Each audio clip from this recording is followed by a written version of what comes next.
Hey guys, welcome to part 4 of the Dragon Ball Z Budokai Let's Play, and today we're starting on the Namekan. The Namekan story mode. I don't know how much longer I can keep complaining about this translation. I don't want to, but it's just... there keeps being... there's always these little things, but anyway, now we can see that we've got, Weird Hair Bulma and Mr. Popo out in Yunzabit Heights. Finding Kami's spaceship, and we're blasting off to Namek. And you would think that we'd get to play as Gohan and Krillin, but no, they don't even get a single level, unfortunately. Poor old Krillin. But Bulma radios home and gets onto Kame-sen, who actually has a full house interior. We've got the hospital and everything. Yeah, it's really great attention to detail. Even the nurse has a, the nurse and the doctor, they have fully animated models. We've got West City, Kinto-un, Goku can ride on it in the cutscene. They just went to so much effort here. But yes, now that Goku was on the way, we are going to be playing as Goku. This story mode basically doesn't like to deviate much from Goku, Piccolo, Vegeta, and Gohan. It only very rarely switches up from those 4 characters. It's a bit of a shame in that way. The huge character roster is a bit underutilized. Now on to one of the worst levels in the game, in my opinion. Not because it's hard, just because it's incredibly boring. So I do apologize for this, but we have got to train. And first off, that means deflecting Ki blasts back at a hologram Vegeta 15 times. Yeah, so just now we're getting into the tutorial. Now for some reason, rather than doing the gravity training, Goku's fighting a hologram Vegeta. At least I assume it's supposed to be a hologram Vegeta. I don't really know how all this works. I mean, he's just on the spaceship and then he's suddenly here. But, I mean, there's nothing like this in the show, but... anyway, I guess it works well enough. So that's our 15 Ki blast deflected, but that is only the first of, I believe, 3 tasks. Luckily, Kaio-sama wants to talk to us and break from monotony a bit.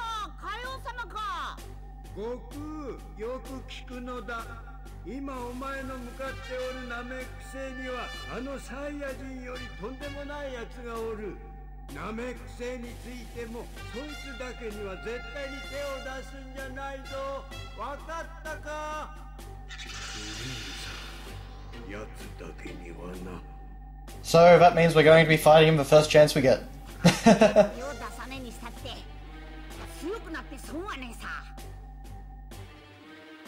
I love that. Goku just completely ignores Kaio-sama and just continues with his training. So now we have to activate Burst Mode 5 times. Burst Mode is something that very rarely happens normally in the game. But the idea is that we're training to try and improve our Kaioken. So we've just unlocked the Kaioken times 5. I apologise about the recording right here. For some reason it just messed up for a little bit, but as you can see we're pretty much back on track now. It's only for a moment. But this is the Burst Mode thing. And basically, it just revolves around you and your opponent pressing punch and kick at the same time, and then just rotating the analog sticks in Mario Party style, like the mini-games at the beginning of this Let's Play, to try and win. It's not really great, to be honest. I mean, it never happens for me in the main game. So, yeah. And then in this training mode, the AI can be a bit unresponsive, so I had a bit of trouble actually getting him to do it properly. I mean, it looks kind of cool, but it's just not actually very interesting in execution, and as I say, it just never really happens. For good reason. I mean, it's very rare that you're going to be pressing punch and kick simultaneously with the computer or even a player.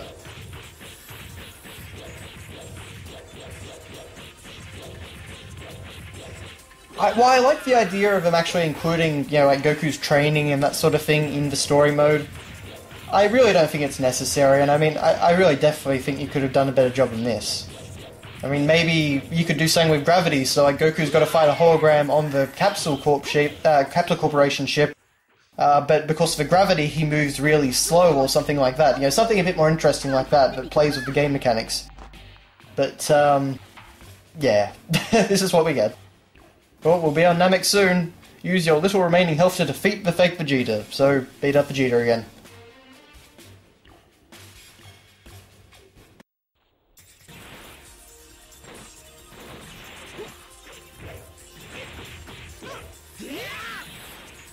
Apparently Dr. Briefs, I don't know, maybe he came from Starship Enterprise or something, or he'd just been watching a horde of Next Generation.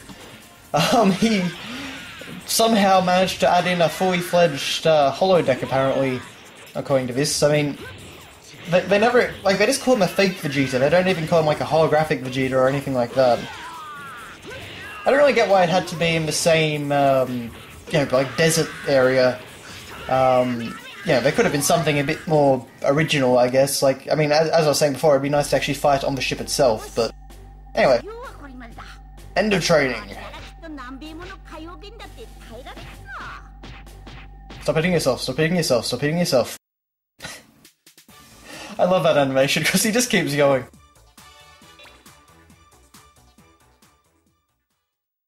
And so now we're taking control of Vegeta. But of course we've got to watch all this story again.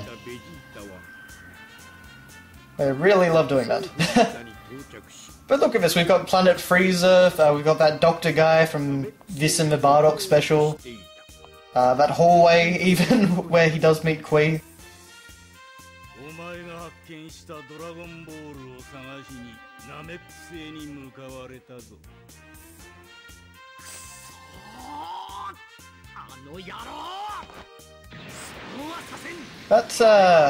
That space pod seems to have gotten a lot bigger in that cutscene.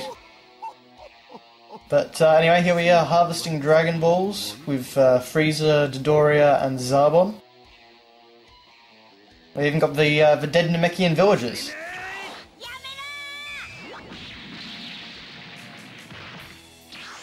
Quack! And then we just skip straight to Sideshow, the Great Elder. It's a very abridged version of the story. But Vegeta grabbed Frieza's Dragon Ball.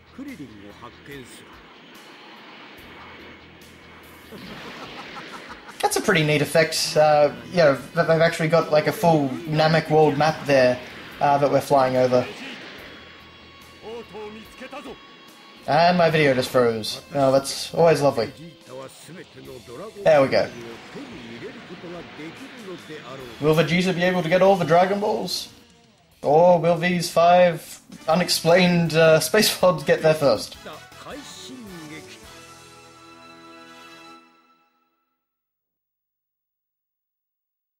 The one thing I find kind of disappointing about this story mode is that you don't actually get to fight Dodoria, you only fight Zarbon. In the interest of time, I kind of like that, but this is actually the only Budokai game, I'm pretty sure anyway, that actually has Dodoria as a playable character. For some reason they actually take him out of later installments, I guess because he's not really that important. But this game actually has him, so in hindsight I always found it a bit of a shame that you don't actually get to fight Dodoria in the story mode with Vegeta. Because, I mean, Zarbon is one you fight in every other story mode. That's a pretty cool transition. Yeah, he turns into the monster instantaneously and just jumps at him.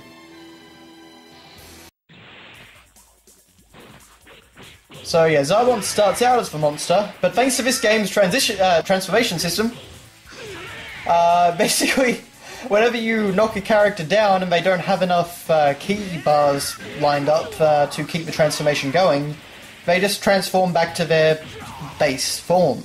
Or at least the next lowest form anyway. So Zarbon doesn't get to stay in monster form very long at all. It's kind of funny, it happens quite a lot of times throughout the story mode. I don't know why they didn't just lock them into their transformation form or something like that, but yeah. So if you get to play as a Super Saiyan character, it's very easy to get knocked out of that.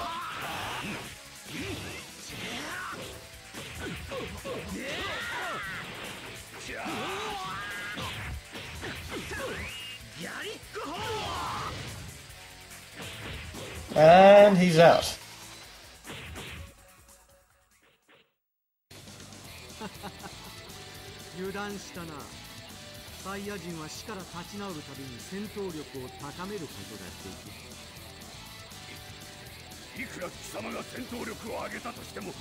Even you have more power. A transform me is unbeatable.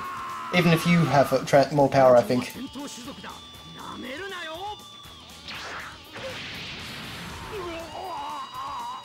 Bye bye, Zarbon. Again, awesome cutscenes. Up, and here are the Ginyu Force.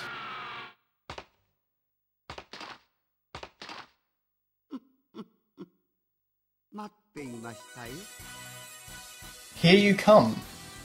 Not here you are?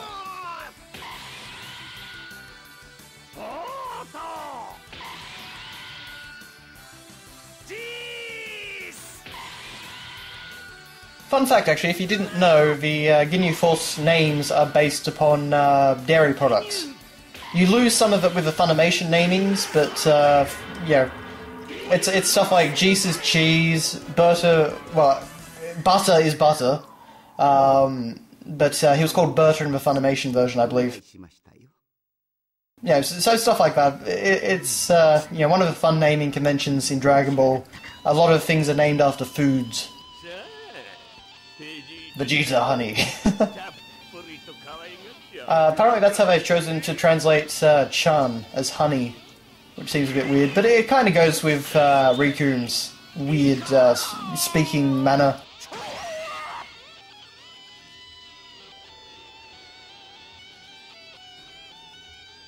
Okay, so time to beat up another guy with Vegeta.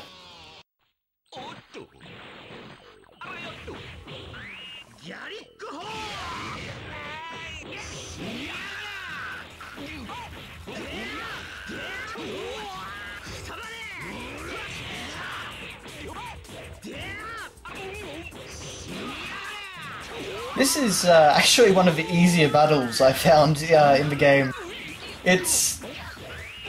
I mean, I guess it's because, well, theoretically, in the anime, Vegeta has a really easy time to start off with Riku, and he just kind of completely peppers him with attacks, kind of like I'm doing here. So this is one of those battles which made me really appreciate the game's fighting system, because at its best, if you get everything right and your opponent isn't too difficult, you can feel really awesome when you pull off combos of different special attacks like I did. So, but yeah, that's pretty fun at least. Anyway, Vegeta launches that, you know, big attack from the anime, and Riku does have his damage model, which is awesome, but it didn't really do much to him aside from knock out a few of his teeth and remove some of his clothing. Honestly, I don't understand how an attack that does that doesn't actually do damage. Now that I think about it. But, yeah, anyway. So that's the end of part 4 of the Dragon Ball Z Budokai Let's Play. Thanks a lot for watching, guys, and I'll see you next time.